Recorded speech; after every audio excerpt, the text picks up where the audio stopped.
Hai hai hai. Selamat datang kembali di channel Min Donghua. Kali ini kita akan melanjutkan cerita Donghua, Battle Troop di Hivo. Orang ini memiliki kemampuan untuk mengendalikan penghancuran pikiran dan melakukan perjalanan melalui berbagai dunia. Dia bisa datang dan pergi dengan bebas, tanpa batasan apapun, bahkan tanpa perlu mencari dunia. Jadi ini adalah sebuah terobosan. Nomor 2 berkata pelan, sambil menatap Xiaoyan. Mendengar itu, Xiaoyan tertegun sejenak karena dia bisa datang dan pergi dengan bebas. Jadi Xiaoyan merasa bahwa apa yang dibicarakan nomor 2 adalah dia. Bagaimanapun, Xiaoyan dapat langsung melintasi berbagai dunia melalui pohon dunia di pagoda kekosongan roh.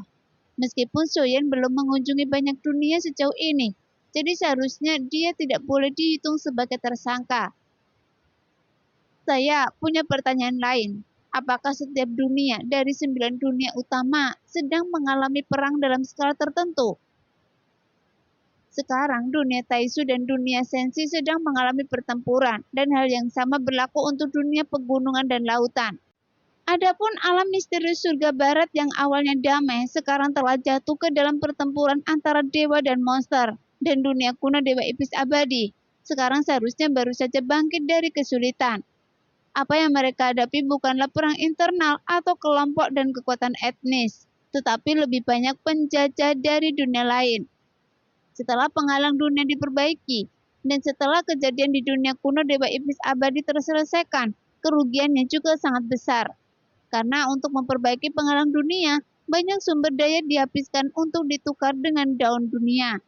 Dan bahkan 50.000 Dewa Abadi diberikan kepada Xiaoyan. Jadi dengan 50.000 dewa abadi sampai batas tertentu, dunia kuno dewa iblis abadi dan dunia sensi berada di kelompok pertempuran yang sama. Namun Taisu bukanlah satu-satunya. Setelah kembali kali ini, Xiaoyan juga melihat dua Buddha yang berasal dari alam misteri surga barat. Tapi karena identitasnya di sini adalah tanda Sukian Taiyi dari Taisu, dan begitu dia berbicara, dia akan mengekspos dirinya sendiri. Di alam misterius surga barat, dewa dan monster tidak ada penyelesaian, dan api perang cenderung menyebar, sehingga sulit untuk dipadamkan. Dunia kuno dewa iblis abadi telah rusak parah, dan sumber daya mereka menjadi semakin sulit setelah menderita kerugian besar.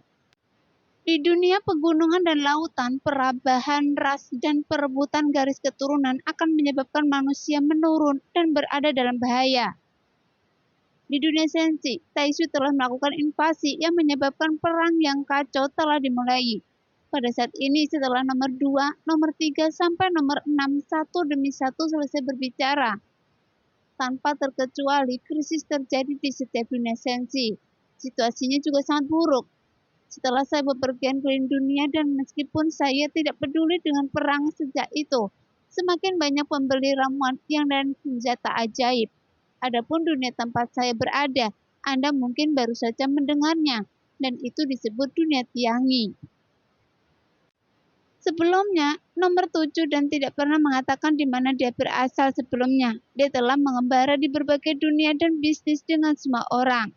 Saat ini, Xiaoyan merenung dalam hatinya. Dia pernah mendengar nama dunia Tiangi, salah satu dari 9 alam yang terakhir kembali setelah kehancuran dunia tanpa batas. Namun bukan berarti ini adalah dunia baru, melainkan memiliki kekuatan 9 alam. Setelah kehancuran dunia tanpa batas, dunia Tiangi digantikannya. Jelas sekali nomor 7 sudah berkeliaran di 10.000 alam, sebelum dunia Tiangi menjadi salah satu 9 alam utama. Meskipun saya berasal dari dunia Tiangi, saya sudah lama tidak kembali. Mengenai cara saya kembali, saya tidak tahu, tetapi demi situasi keseluruhan, saya akan kembali ke dunia Tiangi untuk mencari tahu. Setelah semuanya selesai. Setelah nomor 7 selesai berbicara, sekarang giliran nomor 8. Namun terjadi keheningan singkat karena tak ada satupun dari mereka pernah menyebutkan dunia tempat mereka berada sebelumnya. Dan hal yang sama juga berlaku untuk nomor 8. Sampai saat ini, semua orang sudah memberitahu siapa pemiliknya, dan dia tidak bisa lagi menyembunyikannya. Namun nyatanya, nomor ke-8 berasal dari dunia mana, sudah menjadi jelas. karena masih ada di dunia lain. Saya berasal dari dunia Wugu, kecuali menempa, saya tidak mengetahui identitasnya. Apa yang dikatakan nomor 8 menjadi lebih singkat lagi. Sebaliknya, dia memiliki kekuatan 9 alam. Dan selain memberitahu dunia di mana dia berasal, dia tidak banyak bicara. Sekarang sudah diketahui bahwa 7 dari 9 dunia utama, alam misteri surga barat, dunia Taisu, dunia Sensi, dunia pegunungan dan lautan, dunia 9 surga, dunia Sanhai, dunia kuno Dewa Iblis abadi, sedang mengalami perang. Dan itu mempunyai dampak yang sangat besar terhadap dunia lain. Dan mungkin ada dunia baru yang akan muncul atau musnah. Setiap orang harus memahami dengan jelas perselisihan antara dunia Taisu dan dunia Sensi. Meskipun saya adalah mantan Raja Taisu, tapi saya tidak tahu secara spesifik dan apa tantangannya. Sambil berbicara, Soyen menatap ke arah Suken Taiyi lagi, karena dia memegang identitas dan kemauannya sebagai mantan Raja Taisu. Meskipun saya tidak tahu tentang dunia Tiangi dan dunia Wugu, tapi jawabannya sudah jelas. Perselisihan yang terjadi di setiap dunia bukanlah suatu kebetulan. Jadi selanjutnya, ketika kita menemukan sesuatu dalam informasi, kita semua harus berhati-hati dalam perkataan dan perbuatan saat pertemuan. Setelah semua orang selesai berbicara, nomor 2 tiba-tiba membuka mulut untuk merangkum poin-poin utama.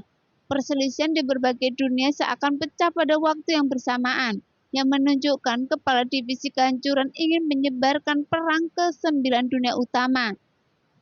Sekarang setelah hal itu terjadi, pasti akan menyebar seperti percikan api dan membakar segalanya. Kali ini kita semua berkumpul untuk mencari cara untuk melawan kepala divisi kehancuran dan menemukan cara untuk memenangkan dunia yang bermasalah ini. Nomor 2 terus berkata dengan perlahan, namun meskipun dia berbicara, tidak ada yang tahu bahwa setiap dunia memiliki kesulitan yang berbeda. Dan jika mereka ingin dunia mereka tenang, mereka harus membayar harga yang menyakitkan. Bagaimanapun dunia tanpa batas dihancurkan karena ini, dan dunia kuno Dewa Iblis abadi juga harus membayar mahal. Sekarang kedua dunia tersebut telah terkonfirmasi. Jika kita membiarkan kepala divisi kehancuran pergi, maka 9 dunia kita mungkin akan dalam bahaya kehancuran. Jadi kita harus mengambil tindakan sesegera mungkin.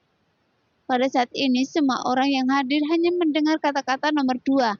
Setelah suara itu keluar, pertemuan kembali hening dan tidak ada yang berbicara. Seolah-olah mereka tidak ada yang berani berbicara. Mungkin hanya nomor 1 yang sekuat Gua Chan sebagai penguasa dunia 9 surga yang baru saja membangunkannya di puncak gunung untuk mengubah nasibnya dengan nyawanya dan menyelamatkan rakyat jelata. Tapi yang lain seperti Soyen betapa dia tidak ingin mengusir Taisu dan menyelamatkan Sensi. Jika dia bisa melindungi dunia besar dan dunia kecilnya, itulah cara latihannya. Tetapi tanpa kekuatan yang cukup, tidak peduli seberapa banyak mereka mengatakannya, itu hanyalah omong kosong. Inilah alasan mengapa Soyen tidak berbicara. Adapun alasan lainnya, Soyen tidak tahu. Lagi pula hubungan antara Jiu Yang Tianxun dan Yang Mulia Soyen belum mengetahuinya. Jadi sebaiknya dia tidak mengungkapkan identitasnya untuk saat ini.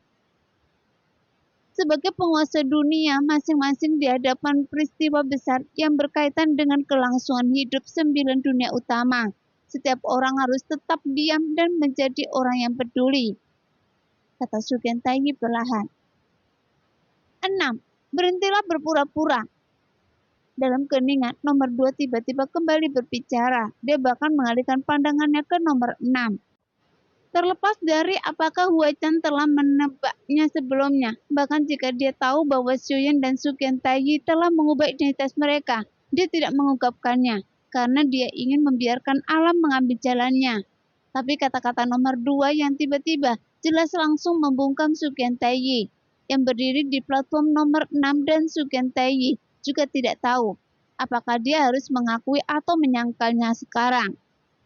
Bagaimanapun setiap orang yang bertanggung jawab atas naik turunnya dunia, dan dia harus melakukan yang terbaik untuk melindunginya. Dan sekarang Hua Chan tampak marah ketika mendengar kata-kata itu. Dan terlihat jelas bahwa Suken Taiji asal-asalan dalam perkataannya. Bahkan jika dia meminta untuk bertemu, apa yang dia katakan tidak terlalu ramah. Kali ini Suken Taiji memilih diam dan tidak menjawab. Dia hanya berdiri kagum dengan identitas Shoyan lagi. Dia sudah menduga sebelumnya bahwa seharusnya tidak ada kemungkinan lain di dunia sensi, kecuali yang mulia. Hanya saja sejak Suken Taiji memasuki dunia sensi, dia belum pernah mendengar tentang keberadaan yang mulia. Dan Suken Taiji hanya mengetahui bahwa yang mulia telah bereinkarnasi. Nah, demikianlah cerita hari ini. Terima kasih yang sudah menonton video Min Earth sampai selesai. Sampai jumpa di video selanjutnya. Bye-bye.